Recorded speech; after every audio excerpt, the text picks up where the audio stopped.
شهر رمضان الذي أنزل فيه القرآن هدى للناس وبينات من الهدى والفرقان. إن الحمد لله نحمده ونستعينه ونستغفره ونؤمن به ونتوكل عليه ونعوذ بالله من شرور أنفسنا ومن سيئات أعمالنا. من يهده الله فلا مضل له ومن يضلل فلا هادي له. وأشهد أن لا إله إلا الله وحده لا شريك له وأشهد أن محمدا عبده ورسوله. أما بعد فإن خير الحديث كتاب الله وخير الهدي هدي محمد صلى الله عليه وسلم وشر الأمور محدثاتها وكل محدثة بدعة وكل بدعة ضلالة وفي رواية وكل ضلالة في النار. فأعوذ بالله من الشيطان الرجيم. بسم الله الرحمن الرحيم. قل اللهم مالك الملك تؤتي الملك من تشاء وتنزع الملك ممن تشاء وتعز من تشاء وتذل من تشاء بيدك الخير إنك على كل شيء قدير. اللهم أرنا الحق حقا وارزقنا اتباعه وأرنا الباطل باطلا وارزقنا اجتنابه. اللهم علمنا ما ينفعنا وانفعنا بما علمتنا وارزقنا علما. رب اشرح لي صدري ويسر لي أمري واحلل عقدة من لساني يفقه قولي. اللہ کے نام سے ابتدا، اس کے ناموں کی کوئی انتہا ہی نہیں. ولو ان ما فی الارض من شجرۃ اقلام والبحر یمدہ من بعدہ سبعۃ ابحر ما نفدت کلمات اللہ. اس ذات اقدس پر کروڑوں درود و سلام ہوں جو تمام جہانوں کے لیے رحمت للعالمین بن کے آئے تھے. اللہم صلی علی محمد وعلی آل محمد کما صلیت علی ابراہیم وعلی آل ابراہیم انک حمید مجید. وبارک علی محمد وعلی آل محمد کما بارکت علی ابراہیم وعلی آل ابراہیم انک حمید مجید.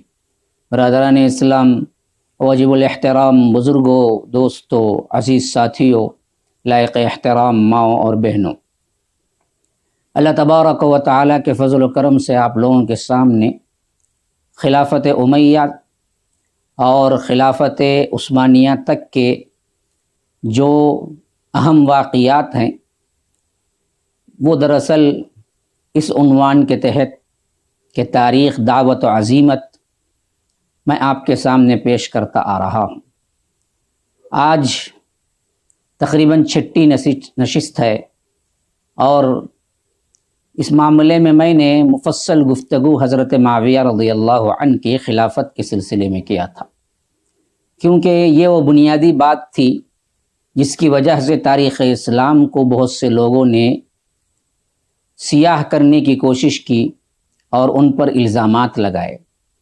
تو اس حیثیت سے کچھ گفتگو شاید بعض لوگ سوچ رہے ہوں گے طویل ہو گئی، لیکن یاد رکھیے اس طوالت کے باوجود اس کے اندر کے جو اہم نکات کی طرف میں نے اشارہ کیا ہے وہ الحمدللہ ثم الحمدللہ آپ کبھی بھی تاریخ پڑھیں گے تو وہ کام آئیں گے.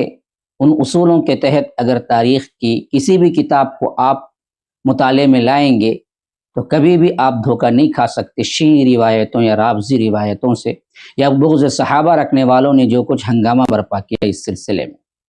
ہمیں تو اصحاب رسول اللہ صلی اللہ علیہ وسلم کی مدافعت سکھائی گئی، ہم وہ کرتے رہیں گے، خواہ آپ جانبداری کا نام دے، خواہ آپ کوئی اور نام دے دیں، لیکن یہ ہمارا فریضہ ہے کہ ہم اصحاب رسول اللہ صلی اللہ علیہ وسلم کی محبت، ہم اصحاب رسول اللہ صلی اللہ علیہ وسلم کی عزت، ہم اصحاب رسول اللہ صلی اللہ علیہ وسلم کے وقار کے لیے جد و جہد کرتے رہیں.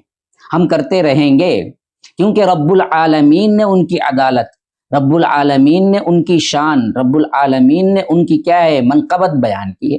تو یاد رکھیے کہ اللہ تبارک و تعالیٰ نے کئی آیتوں میں اصحاب رسول اللہ صلی اللہ علیہ وسلم کی مدح کی ہے. محمد الرسول اللہ، محمد صلی اللہ علیہ وسلم اللہ کے رسول، والذین معہ ان کے ساتھی. ہاں سورہ فتح کے آخری آیات ہیں. الذین معہ اشداء علی الکفار رحماء بینہم، یہ وہ لوگ ہیں جو کہ کافروں پہ بڑے سخت ہیں اور آپس میں بڑے رحم دل ہیں. تراہم رکعن سجدا، ان کے عادات میں، ان کے حلیے میں، ان کی سیرتوں میں تم کیا ہیں، رکوع اور سجدے کے نشان دیکھیں گے. فرمایا آگے چل کے ذالک مثلہم فی التوراۃ ومثلہم فی الانجیل، کہ ان کی مثالیں تو قرآن میں نہیں بلکہ تورات اور انجیل میں بھی ملتی ہیں. تو ہم اس کی مدافعت کرتے رہیں گے. اور یہ ہمارا کیا ہے، ایمان ہے کہ اصحاب رسول اللہ صلی اللہ علیہ وسلم بددیانت نہیں ہو سکتے. اصحاب رسول اللہ صلی اللہ علیہ وسلم اللہ تبارک و تعالیٰ کے رسول پر جھوٹ نہیں باندھ سکتے.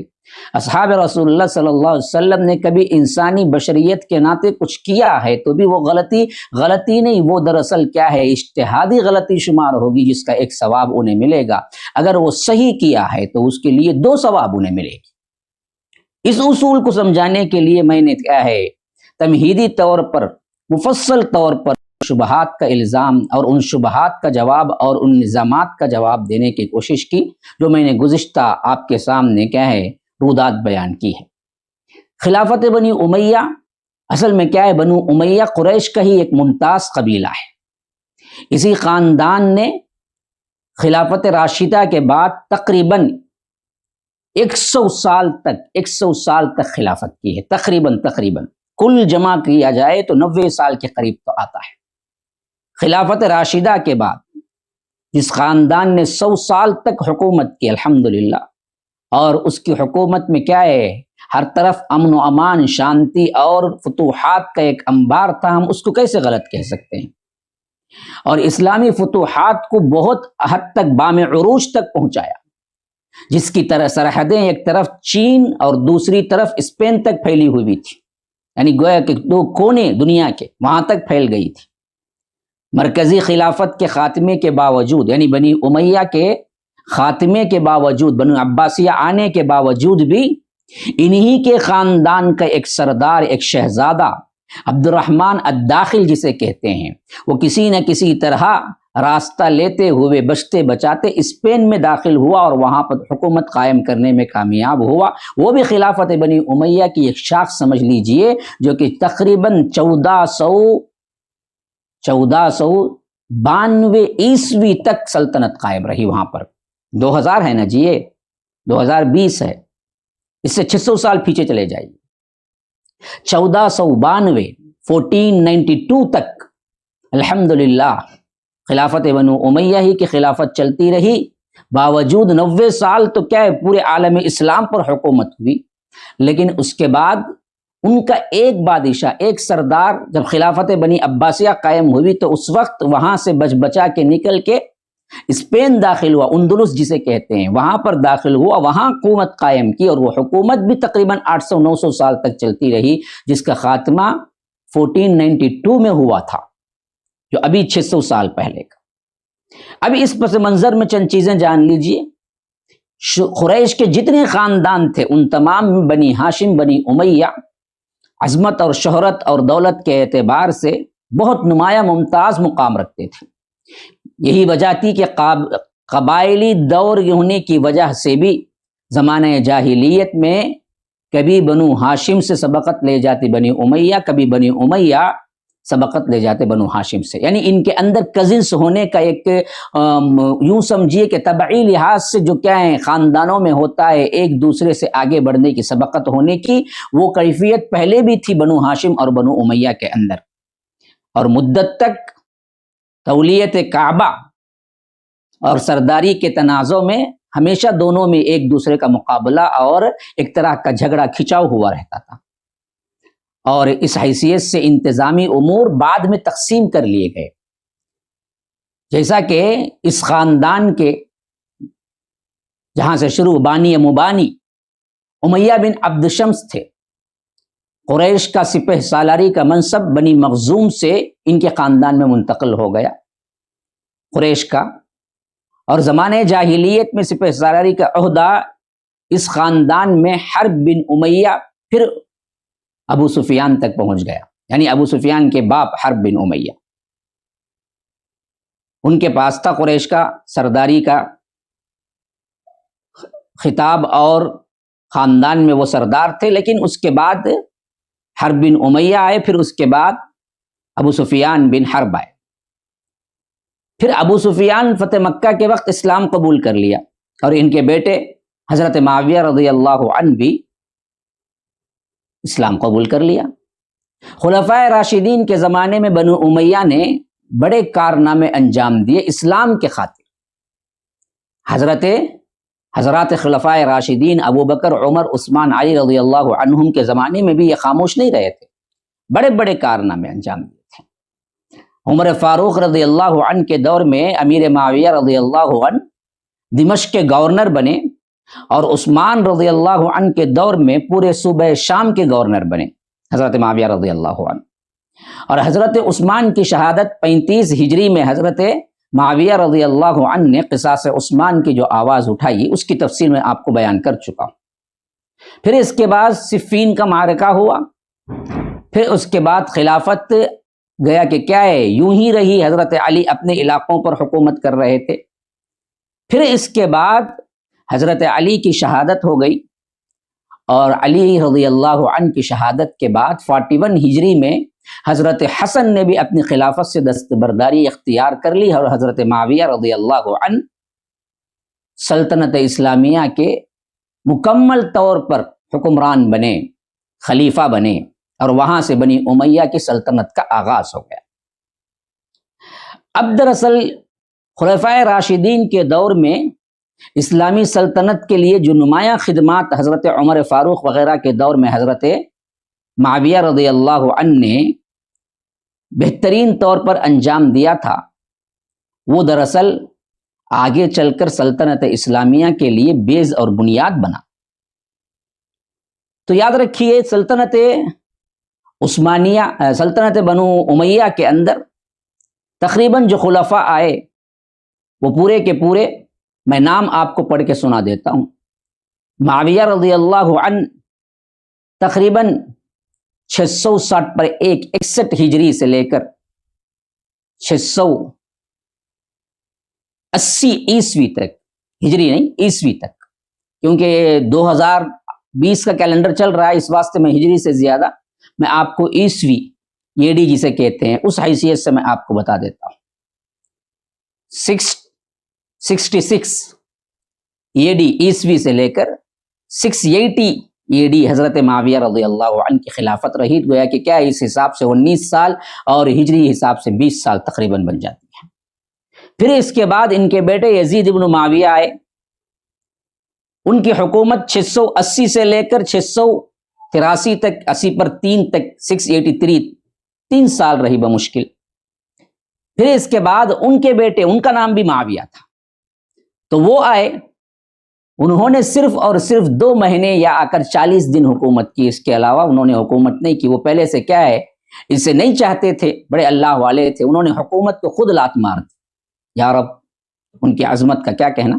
تو حضرت معاویہ بن یزید صرف اور صرف 2-3 مہینے کی خلافت رہی، بہت زیادہ، بعض لوگوں نے تو صرف 40 دن کہا ہے، انہوں نے خود اٹھا کے کہہ دیا کہ مجھے نہیں رہنا ہے۔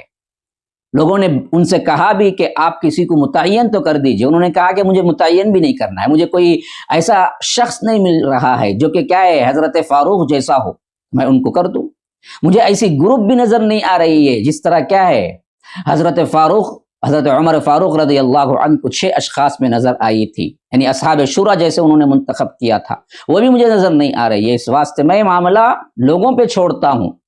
پھر اس کے بعد انہوں نے اپنے حجرے کا دروازہ بند کر لیا، حتیٰ کہ یہاں تک کہ کیا نوجوان تھے، 20 سال کی عمر تھی، کہتے ہیں کہ نوجوان تھے اور بیمار رہتے تھے، یہ کہہ کہ انہوں نے جب دروازہ بند کیا تو پھر اس کے بعد دراصل کیا ہے وفات کے بعد ہی وہ دروازہ کھلا، وہ آئے ہی نہیں اس معاملات میں۔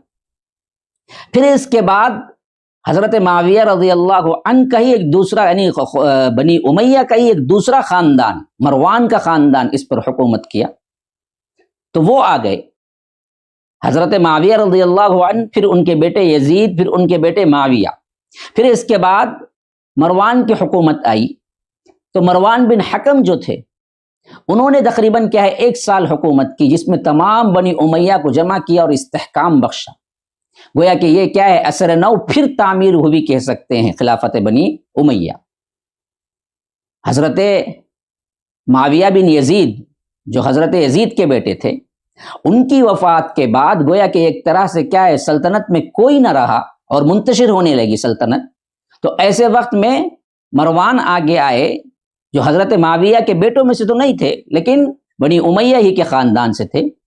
تو انہوں نے آ کے تمام شیرازے کو اکٹھا کیا، بکھرے ہوئے شیرازے کو اکٹھا کیا، پھر اس کے بعد ایک مستحکم حکومت قائم کی. یہ دراصل 1 سال حکومت کر سکے، 84 to 85، 684 to 685. پھر اس کے بعد ان کے بیٹے آئے، ان کا نام ہے عبد الملک بن مروان. ان کی حکومت اصل کیا ہے، تقریباً 13-14 سال کی حکومت تھی، جس پر انہوں نے کیا ہے، بہترین حکومت کی اور عدل و انصاف اور فتوحات کے جھنڈے گاڑ دی. بڑی تفصیلی طور پر کیا ہے، ان کی حکومت کو اللہ تبارک و تعالی نے نوازا تھا، وقت بھی ملا، کافی کام بھی ہوا اسلام کا. تو ان کی حکومت تقریباً 685 to 705، 685 to 705 عبد الملک بن مروان کی حکومت ملی. پھر اس کے بعد ولید بن عبد الملک بن مروان آئے.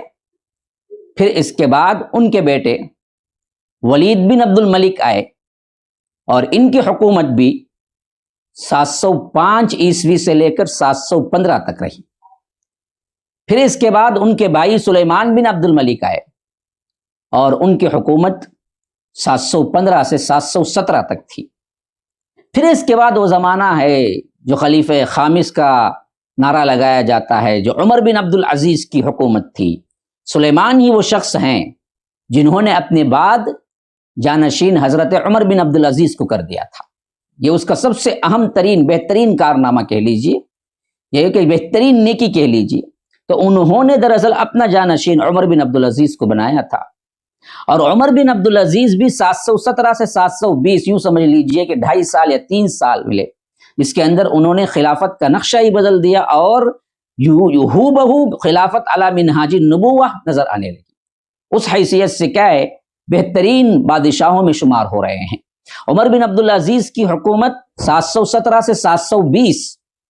پھر اس کے بعد عمر بن عبد العزیز کے بعد یزید بن عبد الملک آئے.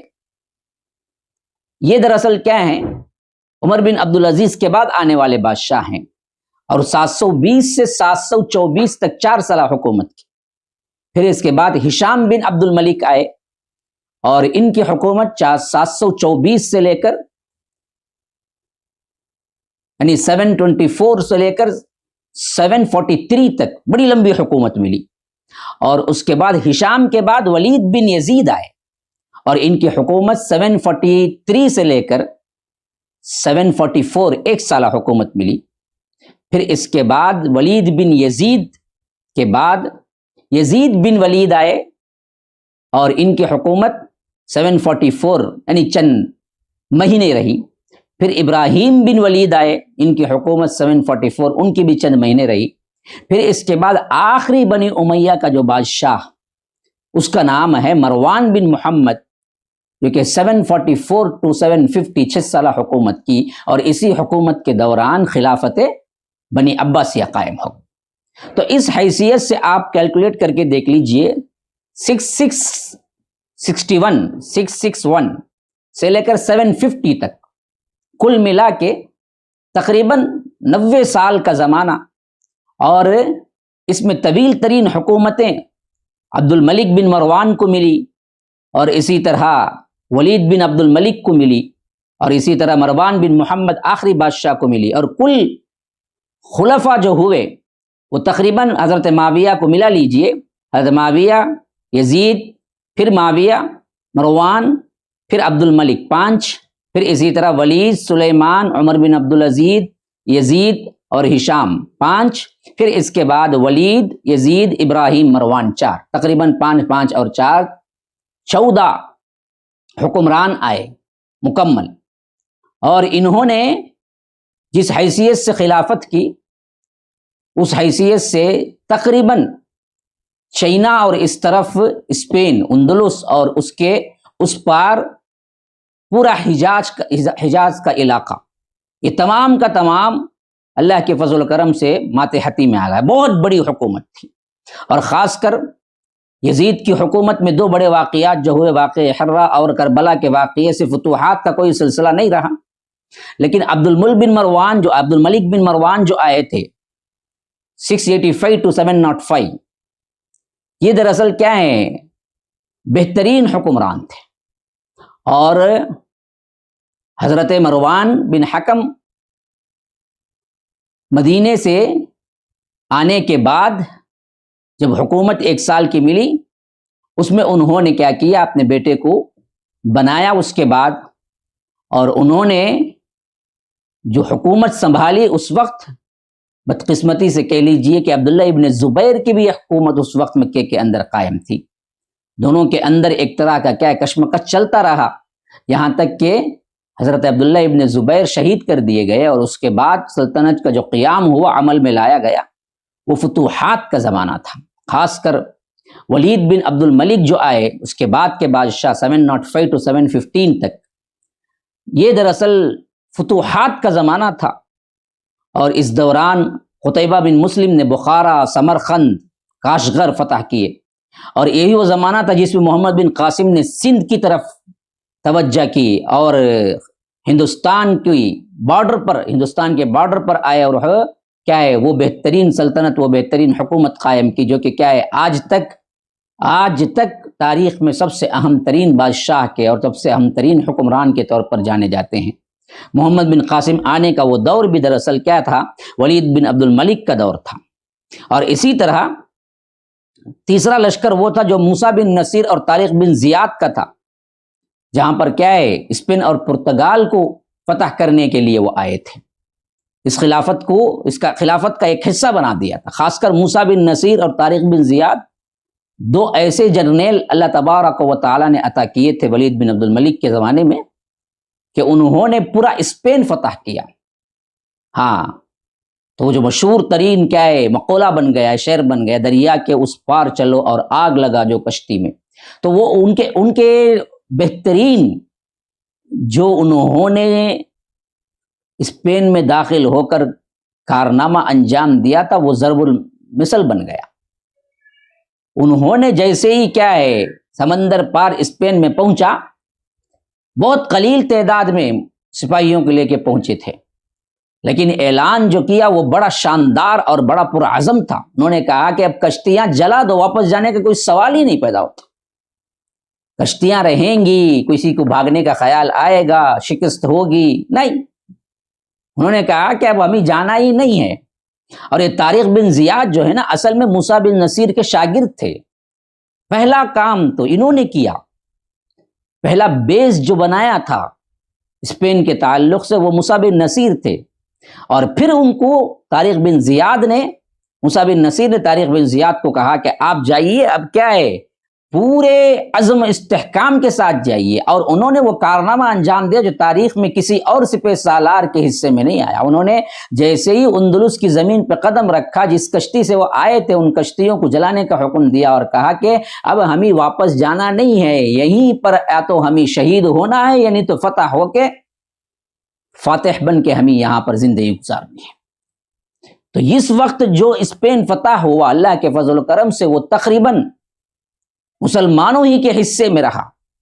آپ اندازہ لگا لیجئے، تقریباً 700 کا زمانہ بھی رکھ لیجئے، 700 سے لے کر 1492 تک، 1500 کا زمانہ رکھ لیجئے، 800 900 1000 1100 200 300 400 500 800 سالہ حکومت اسپین پر خالی مسلمانوں کی رہی اندلس کی۔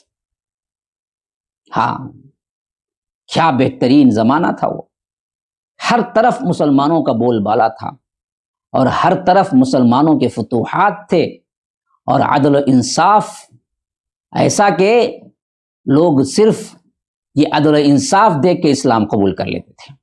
تو موسیٰ بن نصیر پہلے گئے، پھر طارق بن زیاد کیا ہے مغرب اور اسپین میں کیا ہے شاندار فتوحات حاصل کی، اور الجزائر تک پہنچ گئے، اور اسی طرح حضرت ولید کے دور ہی میں کاشغر اور بحیرہ اقیانوس جسے کہتے ہیں، وہاں تک پھیل گئی تھی ان کی حکومت، اور دمشق میں ایک شاندار مسجد کی تعمیر ہوئی جو جامع اموی کہلاتی تھی. اس زمانے میں دنیا کی کوئی طاقت خلافت اسلامیہ کے سامنے آنے کا سوچ بھی نہیں سکتی تھی. سپر پاور، جیسا کہ آج ہم کوئی کہے کہ امریکہ سے مقابلہ کرنے کے لیے ہم تیاری کر رہے ہیں، یا یوں سمجھو کہ ہم کو کیا ہے امریکہ سے لڑنا ہے، تو لوگ کیا کہیں گے، پاگل جو کہیں گے. اسی حالت کی اللہ نے حکومت عطا کی تھی حضرت ولید کے دور میں. ایسی حکومت تھی کہ بڑے بڑے لوگ سوچ بھی نہیں سکتے تھے کہ یہاں پر حکومت ان کے خلاف ہم سوچ بھی سکتے ہیں، یا ان کے خلاف ہم کیا کر سکتے ہیں، کوئی مقابلتاً کوئی کاروائی بھی کر سکتے ہیں. اللہ نے وہ زبردست حکومت عطا کی تھی. پھر ولید کے بھائی سلیمان آئے. سلیمان کے دور میں حالانکہ 2.5 سالہ دور ہے، لیکن اس کے سب سے اہم ترین واقعات میں سے ہیں جس میں سلیمان نے اپنے ولی عہد کے طور پر حضرت عمر بن عبدالعزیز کو منتخب کرے. یہ شاندار کارنامہ ہے سلیمان کا. ایک مرتبہ کا واقعہ ہے کہ جب یہ بیمار پڑے تو انہوں نے اپنے بچوں کو کیا ہے بلایا اور غور سے دیکھا تو کوئی بچہ اس میں بڑا نظر نہیں آ رہا تھا. تو اپنے غلاموں کو حکم دیا کہ میرے بچوں کو بڑے بڑے چوغے پہنائے جائیں، اور انہیں بڑا کر کے دکھایا. تو وہ چوغے پہن کے آئے تو تب بھی وہ ان کے آنکھوں میں نہیں جچے. تو انہوں نے کہا کہ کاش کہ میرا کوئی بچہ بڑا ہوتا. اور وہ لوگ بڑے قسمت والے ہیں جن کے بچے بڑے ہوتے ہیں. یہ کہنے کے بعد انہوں نے کیا ہے مشورہ کیا. اس میں ایک بہت مشہور تابعی ہے رجا بن حیوہ. یہ ان کا بہت بڑا کارنامہ ہے. انہوں نے کہا کہ امیر المومنین آپ عمر بن عبدالعزیز کو کیوں نہیں جانشین مقرر کر دیتے. ان کے مشورے پر یوں یاد رکھ لیجئے کہ انہوں نے جو دراصل اس کا پورا کریڈٹ ان پہ جاتا ہے، رجا بن حیوہ پہ رحمہ اللہ، کہ انہوں نے کہا کہ کیا ہے آپ عمر بن عبدالعزیز کو سلیکٹ کر لیں جانشین کے طور پر. اور حضرت عمر بن عبدالعزیز کو انہوں نے کیا کیا، اپنا جانشین بنا دیا سلیمان نے. اور وفات ہونے کے بعد جب حضرت عمر بن عبدالعزیز آئے، ان کی شان ہی بڑی نرالی تھی. حالانکہ اس سے پہلے بھی وہ مدینے کے گورنر رہ چکے تھے، اور اس سے پہلے بھی سلطنتی امور میں حصہ لے رہے تھے، اور ان کے باپ بھی سلطنت کے عہدیداروں میں سے تھے، گورنروں میں سے تھے. لیکن یہ چپ چاپ اپنے آپ میں رہنے والے، ٹھاٹ باٹ اور شاہانہ لباس پہننے والے ایک شہزادے تھے بس. لیکن جیسے ہی ان پر خلافت کا بار پڑا، اللہ تبارک و تعالیٰ کو نکالنا تھا، اللہ تبارک و تعالیٰ کو یہ شخصیت دینا تھا پوری امت کے لیے، ان کا پورا زندگی کا اٹھانی چینج ہو گیا.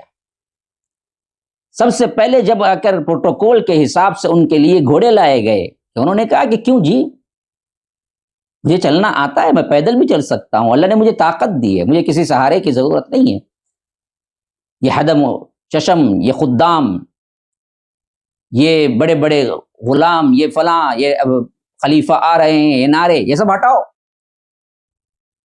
یہ سب چیزیں مجھے پسند نہیں ہیں.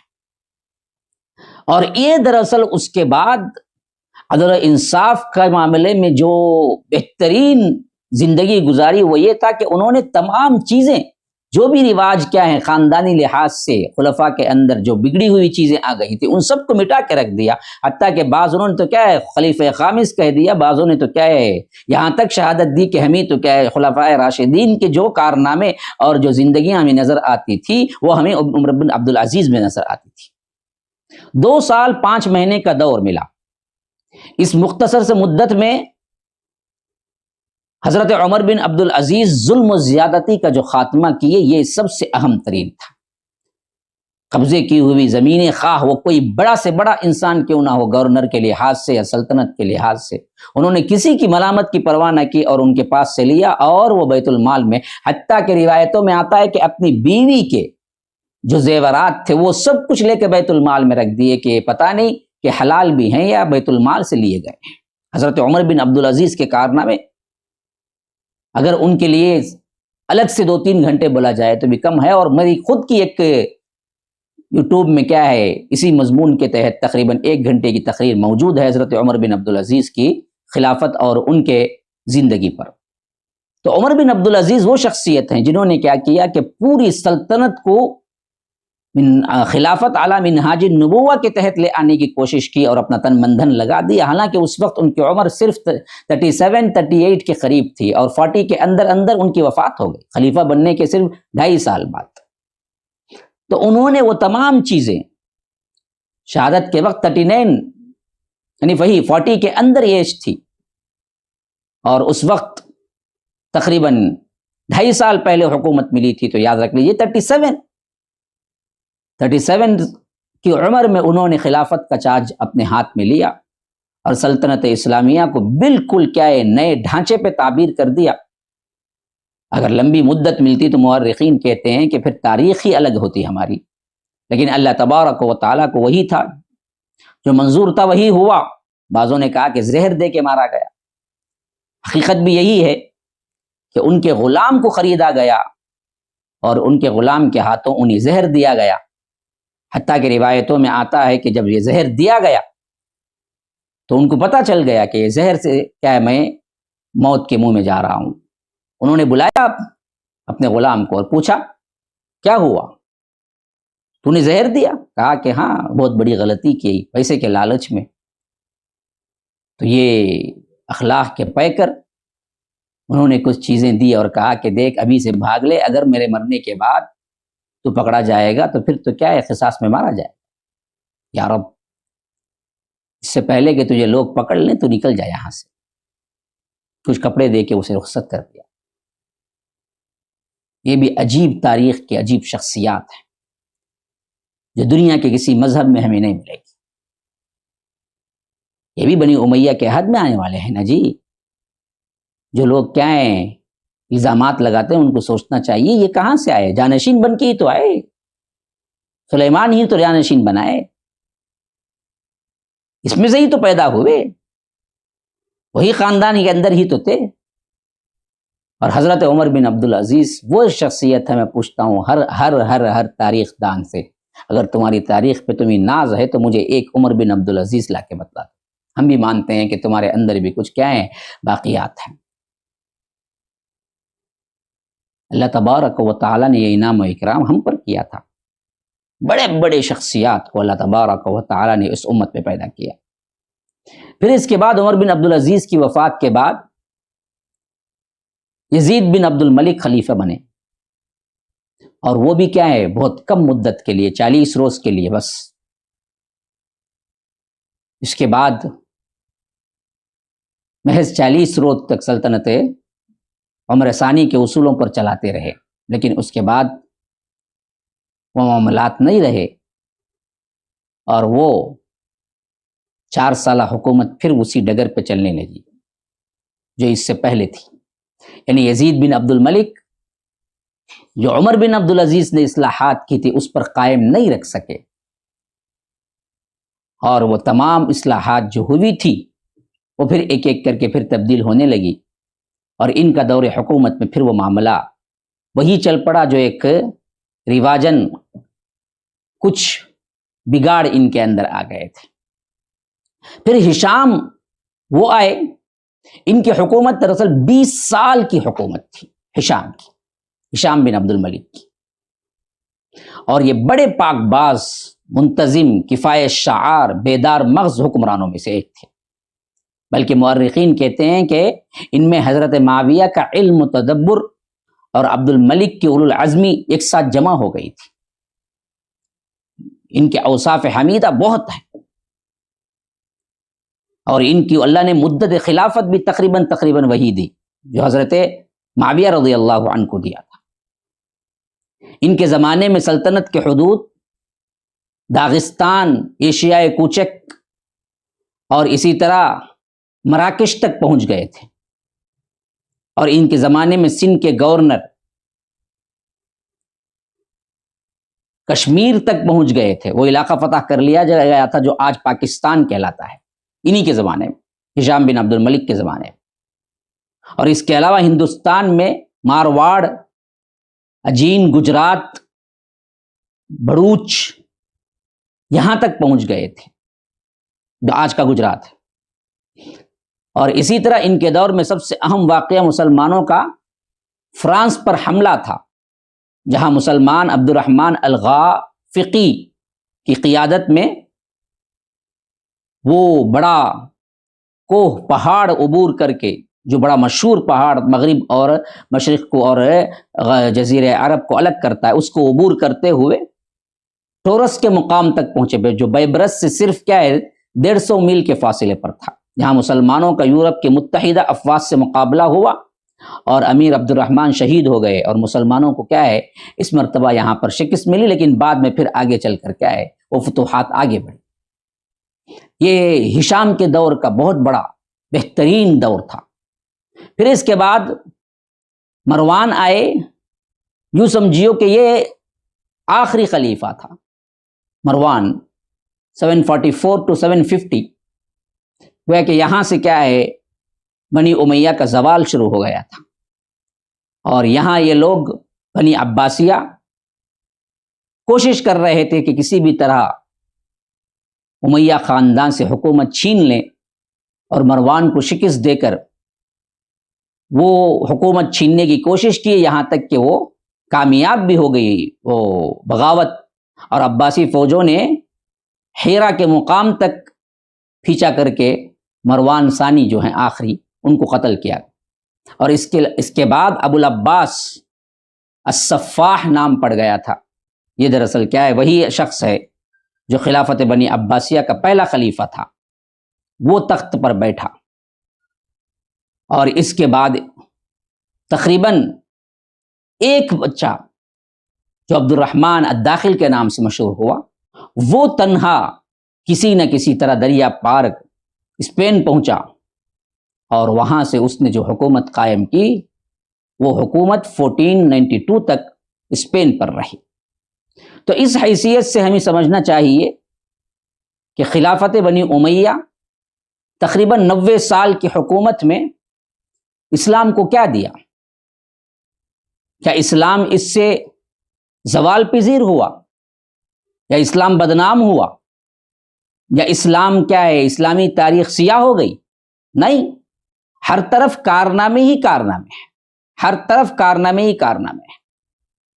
ایک طرف فتوحات آگے بڑھی، دوسری طرف کیا ہے قومی لحاظ سے انتظامی امور کے لحاظ سے سب سے بیسٹ اور سب سے بہترین نظام قائم کیا، اور عوام خوشحال تھی۔ عمر بن عبدالعزیز کا زمانہ تو وہ زمانہ تھا جس میں زکوٰۃ دے کے نکلتے تو کوئی لینے والا نہ ہوتا تھا۔ اللہ کے فضل و کرم سے ہر عامی اور خاص اپنے لحاظ سے اس حد تک پیسہ رکھ رہا تھا، اس کو زکوٰۃ کی ضرورت، کوئی فقیر نہیں تھا، کوئی تنگ دست نہیں تھا، اس حد تک کیا ہے مال تھا۔ مسلمان خوشحال تھے، خوش تھے اپنے خلیفہ سے، اور نمازوں کی پابندی، انتظامات مساجد کا، اور بہترین طور پر کیا ہے نیکی کا موسم تھا۔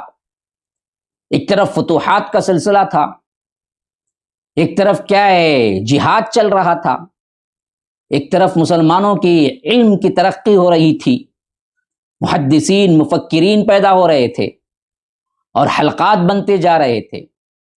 یہی وہ زمانہ تھا نا جس میں کیا ہے محدثین پیدا ہوئے، حدیث کا فن بنا، حدیث کے اندر کیا ہے کانٹ چھانٹ ہوئی، عمر بن عبدالعزیز نے اسے خاص توجہ دی، اور اس کے بعد کیا ہے علم کے بڑے شیدائی تھے آنے والے، خاص کر ولید ہوں، سلیمان ہوں، پھر اس کے بعد والے ہوں، انہوں نے بڑی بڑی لائبریریاں قائم کی، یورپ کا تمام علوم لے آ کے کیا ہے دار الترجمہ قائم کیا، پھر اس کے بعد اس میں کیا ہے ترجمے کی حیثیت سے کتابوں کے اندر کا جو علم تھا وہ تمام کا تمام علم مسلمانوں تک پہنچایا۔ اسی علم کے لانے سے اور اس علم کی نشر و اشاعت سے بعد میں آگے چل کر بڑے بڑے سائنسی ایجادات جو ہوئے وہ سب کے سب مسلمانوں نے کیا تھا، اور مسلمان اس پر متحرک ہوئے سب سے پہلے۔ ارسطو کا، افلاطون کا، یہ جو جتنے بڑے علوم ہیں وہ علوم سب کیا ہیں، جب فارس فتح ہوا تو وہاں کے جتنے بڑے بڑے علوم تھے، بڑی بڑی لائبریریاں تھی، وہ سب کے سب لے آ کے کیا ہیں اس پر کام ہوا، بڑی بڑی کمیٹیاں موجود تھی، اور بڑے بڑے لوگ اس پر سر کھپا رہے تھے، ان علوم کو پڑھتے اور سیکھتے تھے۔ یہی حالت الٹا جب عیسائیوں نے قبضہ کیا تو اس علوم کی بڑی بڑی لائبریریوں کو جلا دیا یا دریا میں بہا دیا، انہوں نے علم کو ستیہ ناش کر دیا، لیکن آج ان کو بولنے والا کوئی نہیں ہے۔ الٹا دراصل کیا ہے خلافت بنی امیہ یا ہماری خلافتوں کے لحاظ سے کہہ رہے ہیں کہ ہم پر کیا ہے ظلم ہوا تھا، فلاں ہوا تھا، حالانکہ بالکل اس کے برعکس ہے۔ 90 سالہ دور میں آپ اٹھا کے دیکھ لیجئے کہ کہیں کوئی شکست کہیں کوئی کیا ہے ایسی چیز جو آپ کو کبھی قباحت کی نظر آتی ہو؟ پورا عالم اسلام خوشحال اور پوری دنیا پر مسلمانوں کے حقوق، مسلمانوں کا رعب دبدبا، اور مسلمانوں سے پوری دنیا فائدہ اٹھا رہی تھی، اور اطراف و اکناف کے جتنی حکومتیں تھیں وہ سب کے سب ایسی تھی، یا تو باج گزار تھی یا تو ٹیکس پے کر رہی تھی، مسلمانوں کے طرف کوئی ٹیڑھی آنکھ اٹھا کے دیکھنے والا نہیں تھا۔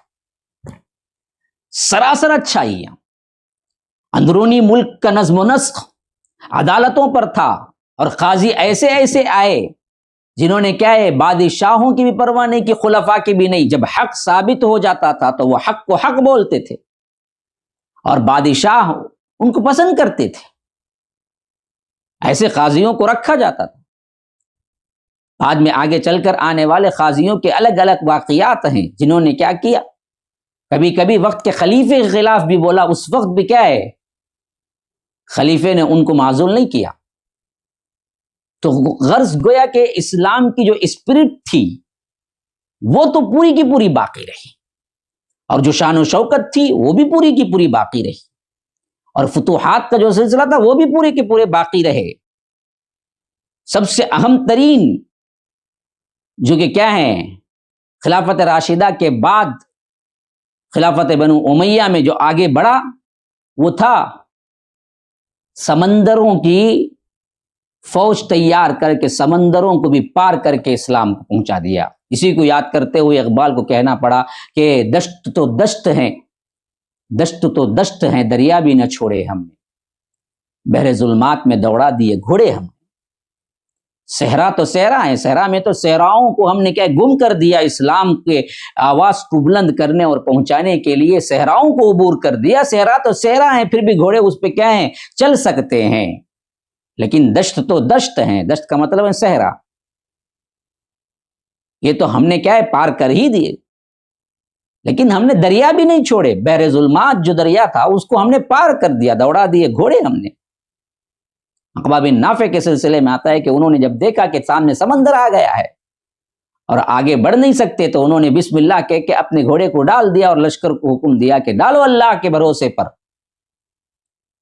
اور مسلمانوں کے نے بھی دیکھا اور کافروں نے بھی دیکھا کہ اللہ کے بندہ جس طرح زمین پہ گھوڑا چلتا ہے اس طرح دریا پہ چل کے جا رہا ہے۔ اس طرح انہوں نے اپنا تن من دھن لگا کے اسلام کو آگے بڑھانے کی حیثیت سے جو 90 سال کے اندر جو خدمات ہوئی وہ بڑی شاندار خدمات تھی، بڑی شاندار خدمات تھی۔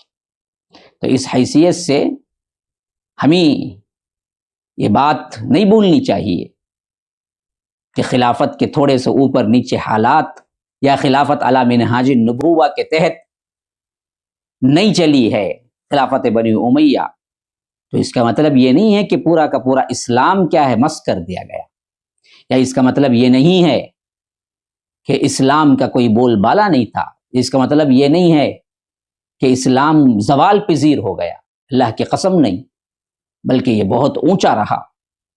14 بادشاہوں نے، 14 خلافت کے خلفاء نے جو کارنامے انجام دیے وہ بہت بہترین تھے، بہت بہترین۔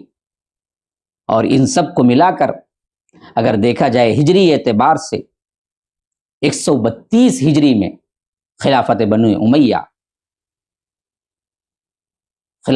امیہ ختم ہوئی اور عباسیہ آئے۔ میں نے پہلے عیسوی کا بتایا تھا، اب ہجری کے لحاظ سے بھی میں آپ کو بتا رہا ہوں تاکہ کیا اسلامک تاریخ پڑھنے والے اپنے ذہن میں یاد رکھ لیں۔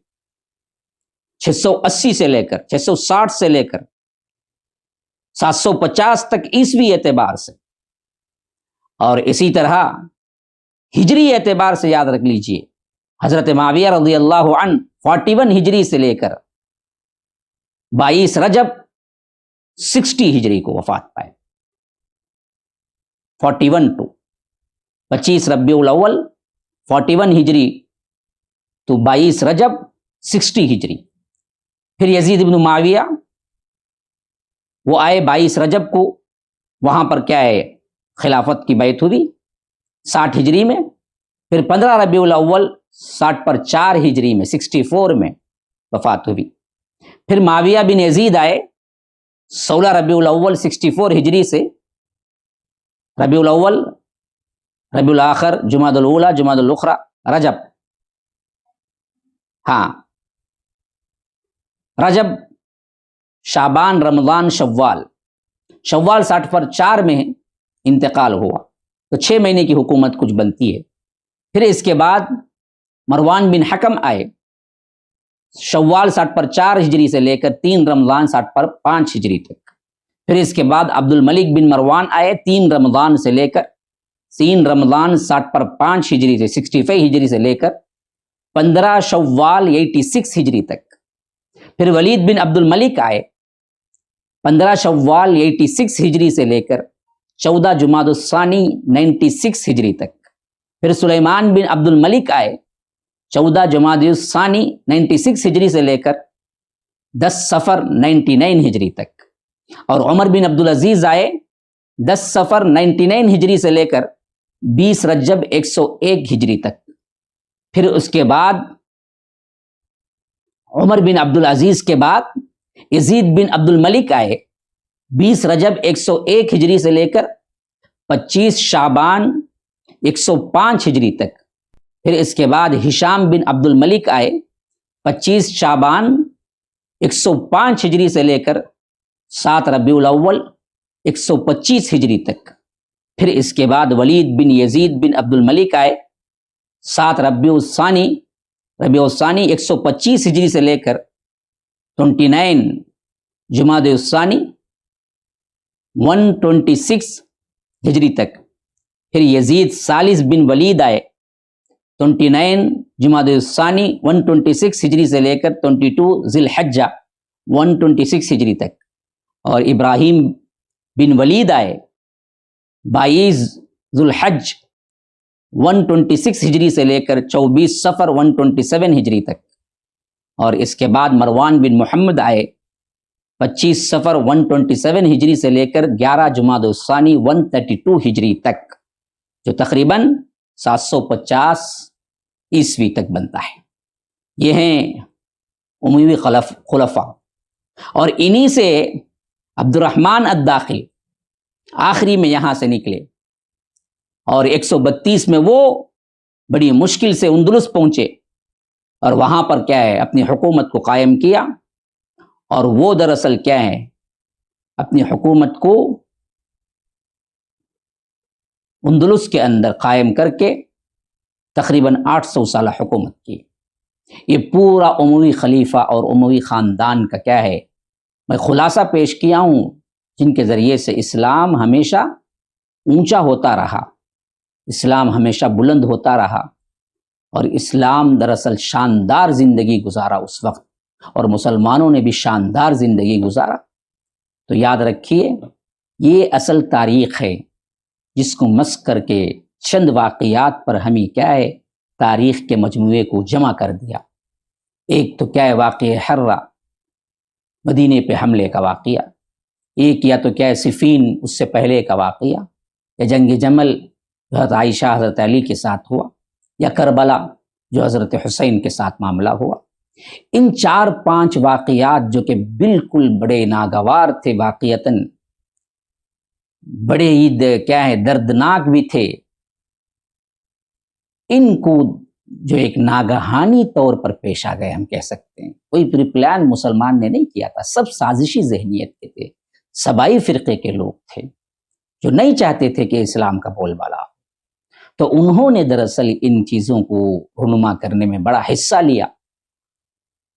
ان تاریخی فتوحات کو سب ایک طرف رکھ دیا گیا، ان کارناموں کو ایک طرف رکھ دیا گیا، اور نعرے لگانے لگے کہ پوری تاریخ کا گویا کہ ہمارے پاس متاع جو باقی رہ گیا تھا وہ صرف یہ 4 واقعات، صفین ہوئی، جنگ جمل ہوئی، اور اسی طرح کیا ہے واقع حرہ ہوا، اور اسی طرح کیا ہے کربلا ہوا. یہ دیکھو ایسا ہوا، مدینے میں قتل عام ہو گیا، حضرت حسین کو قتل. ہاں یہ واقعات ہوئے، کوئی نہیں کہتا کہ واقعات نہیں ہوئے، لیکن اس کو بھی اگر حقیقت کی نگاہ سے دیکھا جائے تو ان سبائی فرقے کا سب سے اہم ترین رول رہا اس میں. معصوم صحابہ دراصل کیا ہے ان کے ڈغلے پن کی اور ان کا ڈغلا پن سمجھ نہیں آیا. معصوم تھے، وہ اپنے آپ پر قیاس کیے لوگوں کو، اور لوگوں نے کیا کیا ان کی معصومیت سے فائدہ اٹھایا. ورنہ تو کیا ہے، اسلامی تاریخ صرف انہی واقعات کا مجموعہ نہیں ہے، اس کے علاوہ بڑے شاندار واقعات ہیں. اور یہ 90 سالہ دور حکومت جو بنی امیہ کا تھا، بڑا شاندار دور حکومت تھا، اور اس میں مسلمانوں نے اس حد تک طاقت حاصل کر لی جو آج کے کیا ہے سب سے بڑا سپر پاور اپنے آپ کو جو کہتا ہے امریکہ، اس کے پاس بھی وہ طاقت نہیں ہے آج جو طاقت مسلمانوں کے پاس آئی. اللہ تبارک و تعالی ہمیں سمجھ کی توفیق عطا فرمائے.